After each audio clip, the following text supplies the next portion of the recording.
자카르타 연합의 아름다운 아침입니다. 다 함께 사도신경으로 신앙 고백하겠습니다. 전능하사 천지를 만드신 하나님 아버지를 내가 믿사오며 그 외아들 우리 주 예수 그리스도를 믿사오니 이는 성령으로 잉태하사 동정녀 마리아에게 나시고 본디오 빌라도에게 고난을 받으사 십자가에 못 박혀 죽으시고 장사한 지 사흘 만에 죽은 자 가운데서 다시 살아나시며 하늘에 오르사 전능하신 하나님 우편에 앉아 계시다가 저리로서 산자와 죽은 자를 심판하러 오시리라. 성령을 믿사오며 거룩한 공회와 성도가 서로 교통하는 것과 죄를 사하여 주시는 것과 몸이 다시 사는 것과 영원히 사는 것을 믿사옵나이다. 아멘. 여호와께서 너와 내가 세울 네 임금을 너와 네 조상들이 알지 못하던 나라로 끌어가시리니 네가 거기서 목석으로 만든 다른 신들을 섬길 것이며 여호와께서 너를 끌어가시는 모든 민족 중에서 네가 놀람과 속담과 비방거리가 될 것이라. 네가 많은 종자를 들에 뿌릴지라도 메뚜기가 먹음으로 거둘 것이 적을 것이며 네가 포도원을 심고 가꿀지라도 벌레가 먹음으로 포도를 따지 못하고 포도주를 마시지 못할 것이며 네 모든 경내에 감람나무가 있을지라도 그 열매가 떨어지므로 그 기름을 네 몸에 바르지 못할 것이며 네가 자녀를 낳을지라도 그들이 포로가 되므로 너와 함께 있지 못할 것이며 네 모든 나무와 토지 소사는 메뚜기가 먹을 것이며 너희 중에 우고하는 이방인은 점점 높아져서 네 위에 뛰어나고 너는 점점 낮아질 것이며 그는 네게 구워줄지라도 너는 그에게 구워주지 못하리니 그는 머리가 되고 너는 꼬리가 될 것이라. 네가 네 하나님 여호와의 말씀을 청종하지 아니하고 네게 명령하신 그의 명령과 규례를 지키지 아니하므로 이 모든 저주가 네게 와서 너를 따르고 네게 이르러 마침내 너를 멸하리니 이 모든 저주가 너와 네 자손에게 영원히 있어서 표징과 훈계가 되리라. 내가 모든 것이 풍족하여도 기쁨과 즐거운 마음으로 내 하나님 여호와를 섬기지 아니함으로 말미암아 내가 줄이고 목마르고 헐벗고 모든 것이 부족한 중에서 여호와께서 보내사 너를 치게 하실 적군을 섬기게 될 것이니 그가 철멍에를 네 목에 메워 마침내 너를 멸할 것이라. 곧 여호와께서 멀리 땅끝에서 한 민족을 독수리가 날아오는 것 같이 너를 치러 오게 하시리니 이는 네가 그 언어를 알지 못하는 민족이요 그 용모가 흉악한 민족이라. 노인을 보살피지 아니하며 유아를 불쌍히 여기지 아니하며 네 가축의 새끼와 네 토지의 소산을 먹어 마침내 너를 멸망시키며 또 곡식이나 포도주나 기름이나 소의 새끼나 양의 새끼를 너를 위하여 남기지 아니하고 마침내 너를 멸절시키리라.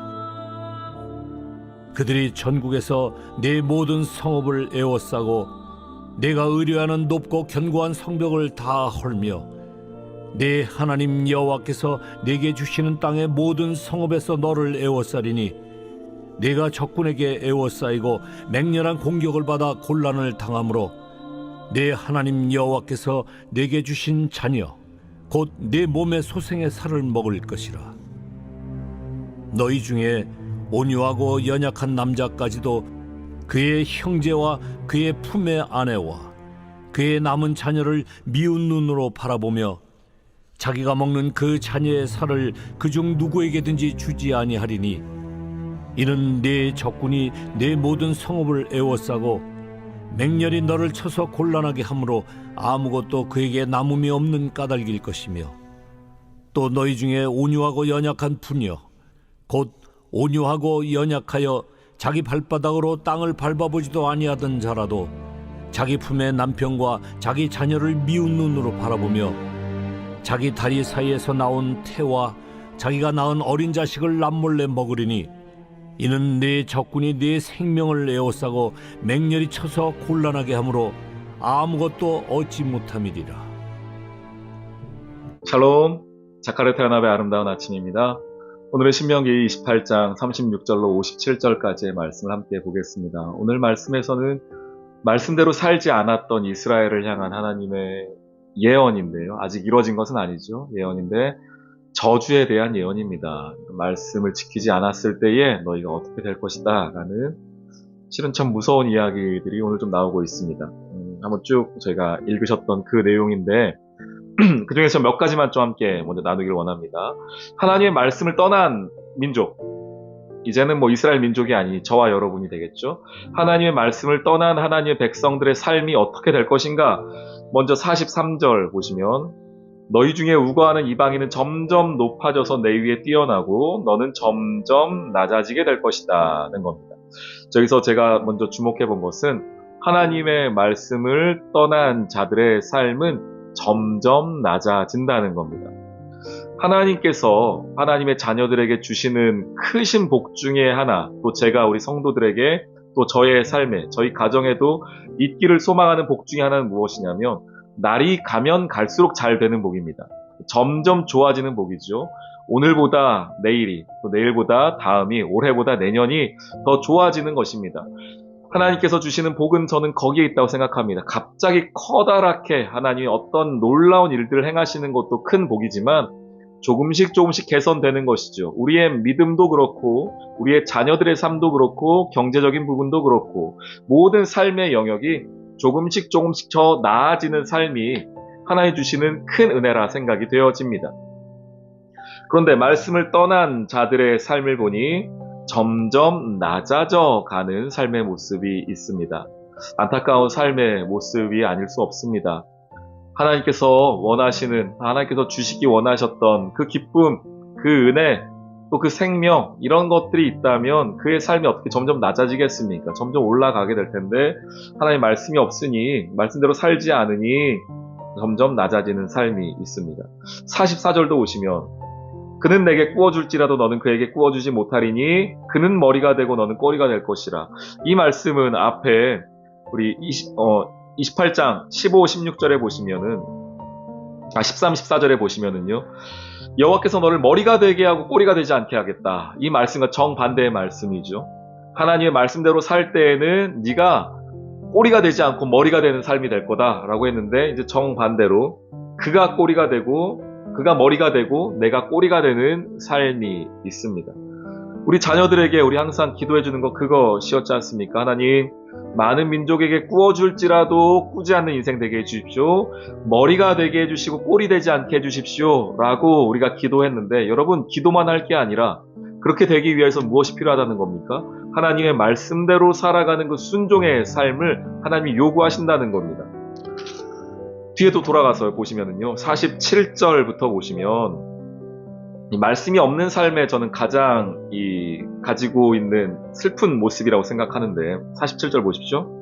내가 모든 것이 풍족하여도 기쁨과 즐거운 마음으로 내 하나님 여호와를 섬기지 아니함으로 말미암아 내가 줄이고 목마르고 헐벗고 모든 것이 부족한 중에 여호와께서 보내사 너를 치게 하실 적군을 섬기게 될 것이다. 하나님이 점점 안 좋아지는 그 삶에서 어떤 모습이 있냐면 다 주셨어요. 풍족도 주시고 기쁨과 즐거운 마음도 주셨습니다. 이것이 있을 때에 그가 하나님을 섬기지 못하니까 하나님 말씀을 제대로 섬기지 못하니까 이제 어떻게 됩니까? 줄이게 되고 목마르고 헐벗게 됩니다. 그리고 하나님이 보내신 적군을 섬기게 되는 참 안타까운 인생이 있습니다. 이 이야기를 살펴보면은 갑자기 이런 일이 닥쳐오지 않는다는 겁니다, 여러분. 하나님께서 우리의 삶에 우리가 심판이다 혹은 벌이다 라고 하실 만한 어떤 것들이 내 삶에 갑자기 다가오는 게 아니에요. 좋은 시절이 분명히 있어요. 하나님이 그 좋은 시절에서 하나님을 섬길 수 있도록 하나님을 바라볼 수 있도록 계속해서 은혜도 베풀어 주시고 풍족함도 주시고 기쁨도 주시고 즐거움도 주세요. 그런데 인간이 어떻습니까? 그것이 있을 때에는 하나님을 섬기지 않아요. 그러다가 말씀도 잃어버리고 풍족함도 잃어버리고 기쁨도 잃어버리고 나서 목마르고 헐벗고 모든 것이 부족한 중에 거하게 되는 인생, 점점 안 좋아지는 인생이죠. 이런 어리석음이 우리 안에 없기를 주님의 이름으로 축원합니다. 또 하나 52절 보시면은요. 내가 의뢰하는 높고 견고한 성벽을 다 헐어버리신다 말씀하세요. 그동안 내가 의지하던 것들, 내 힘이다, 내 성벽이다라고 말했던 것들이 다 무너져 버린다는 겁니다. 아마 이 성벽 세우려고 주님의 말씀도 좀 소홀히 했을 것이고, 이 성벽 높이려고 주님 앞에 예배하는 것도 소홀히 했을 텐데, 하나님께서 말씀하시는 거예요. 그 성벽, 그 성읍 다 무너뜨려 버리겠다는 겁니다. 그러니까 하나님의 말씀을 우선시하지 않고 살았던 삶의 마지막은 이런 모습입니다, 여러분. 그러니까 무엇이 우선순위인지를 놓치지 마십시오. 하나님의 말씀으로 살아가는 것, 하나님을 예배하며 살아가는 것이 우리 삶의 우선순위예요. 하나님의 기쁨과 감사로 살아가는 것이 우리의 모습이 되어야 합니다. 그리고 나서 54절부터는 실은 조금 무서운 이야기들이 등장을 합니다. 어떤 얘기를 등장하느냐, 적군들이 이제 너의 삶을 에워싸게 될 텐데 그때에 얼마나 어려움을 당할는지가 나옵니다. 그러니까 그 무서운 때가 되면은요, 하나님이 심판하시고 무서운 적군들이 내 삶을 에워싸게 되면은 일어나게 될 일들입니다. 53절, 내가 적군에게 에워싸이고 맹렬한 공격을 받아 곤란을 당함으로 내 하나님 여호와께서, 참 이거 말하는 것도 참 끔찍한데요, 내게 주신 자녀 곧 내 몸의 소생의 살을 먹을 것이라. 끔찍한 이야기죠. 그러니까 당시에는 공성전을 펼치지 않습니까? 성을 주변에서 에워싸 버려서 고사시켜 버리는 겁니다. 그러고 나니까 그 안에, 성 안에 있는 사람들이 먹을 것이 없으니 끔찍한 이야기죠. 자기 자녀의 살을 먹었다는 겁니다. 이 이야기가 한 번만 나오는 게 아니에요. 54절, 55절, 56절 계속 그 이야기가 나옵니다. 57절까지. 55절 보시면 자기가 먹는 그 자녀의 살을 그 중에 누구에게든지 주지 아니하리니. 얼마나 끔찍한 일입니까? 가족 서로가 남편은 아내를, 아내는 남편을, 자녀들을 어떻게 쳐다본다고 말합니까? 미운 눈으로 바라본다. 이게 미워하는 눈으로 바라보는 게 아니고 음식을 대하는 눈이니까, 서로 미워해서 너무 배가 고프니까, 너무 굶주려 있으니까 이 마음에 사랑이 하나도 남아있지 않은 것이죠. 그러니까 그 감정이 다 배제돼 버린, 본능만 남아버린 동물과 같은 상황이 돼버린 겁니다. 참 끔찍한 이야기입니다. 이 이야기가, 자녀의 살을 먹는다라는 이 이야기가 실제로 이스라엘의 삶에서 일어났습니다. 열왕기 하 6장에 보면은 사마리아가 아람 왕이 쳐들어와가지고 베나닷이 그 사마리아를 에워싼 적이 있어요. 그때에 이런 일이 좀 일어납니다. 열왕기 하 6장 24절 이하 말씀인데요. 먹을 것이 없으니까 나귀 머리 하나가 은 80세겔이다. 비둘기 똥 4분의 1갑에 은 5세겔이다. 엄청난 인플레이션이 생긴 겁니다. 음식이 없어가지고. 게다가 이제 이런 일들도 일어났습니다. 28절 29절에 보니까 이르되 무슨 일이냐 하니 여인이 대답하여되 이 여인이 내게 이르기를 내 아들을 내놓아라. 우리가 오늘 먹고 내일은 내 아들을 먹자. 이런 일들이 일어나요. 그러니까 각 가정에 우리가 애 잡아서 오늘은 우리 아이 먹고 내일은 너희 아이 먹자. 이런 일들, 끔찍한 일들이 이스라엘 역사 가운데 일어났습니다. 나중에 이제 예수님 시대가 지나고 나서요, 유대 전쟁이라고 하죠. AD 66년에서 70년까지 있었을 그 당시에, 이 마지막 AD 70년에 이스라엘이 로마로부터 완벽하게 예루살렘을 포위당합니다. 예루살렘을 포위한 다음에 로마가 고사 작전을 펼쳐요. 그래서 음식이 하나도 못 들어가게, 물도 못 들어가게 합니다. 그리고 나서 이제 마지막에 그 성을 무너뜨리는데, 이 로마 군인들이 예루살렘 성에 들어갔더니 그 기록이 그렇게 나옵니다. 그 성 안에 아이가 없더라는 이야기가 나와요. 어떤 이야기인지 아시겠죠? 그러니까 얼마나 끔찍한 그 굶주림에 거하게 될 것인가를 이야기하는 겁니다. 근데 오늘 그 이야기를 신명기 28장에서 이미 예수님이 하셨습니다. 하나님의 말씀대로 살지 않았을 때 일어날 일들을 경고하신 것입니다. 오늘 하나님이 이런 이야기들을 우리에게 말씀하신 이유가 뭘까요? 우리 삶의 우선순위가 무엇인지를 말씀하신 것입니다. 너의 삶에 진짜 붙잡아야 될 것이 뭐냐? 성읍이냐? 너의 직장이냐? 돈이냐? 그것이 아니라 하나님의 말씀을 붙잡고 살아가는 삶이 어떤 삶인지, 그것을 놓쳤을 때 어떤 일들이 일어나는지, 점점 낮아진다라고 말하는 삶이 무엇인지를 하나님이 경고하시는 것이죠. 오늘 이 경고의 메시지를 듣기를 주님의 이름으로 축원합니다. 하나님의 말씀을 다시 한번 묵상할 수 있는 저와 여러분 되기를 주님의 이름으로 축원합니다. 아멘. 오늘의 기도. 하나님, 은혜로 시작한 저의 삶이 점점 좋아지는 복이 있기를 소망합니다. 주의 말씀을 떠났을 때에 점점 낮아진다 말씀하셨는데 그러한 어리석음이 저에게 있지 않기를 소망합니다. 날마다 주의 은혜로 승리하는 삶이 되게 하여 주세요. 내가 의지하고 바라는 세상의 것을 위해 하나님이 허락하신 우선순위를 뒤바꾸는 지혜 없는 자가 되지 않게 해주세요. 예수님의 이름으로 기도합니다. 아멘.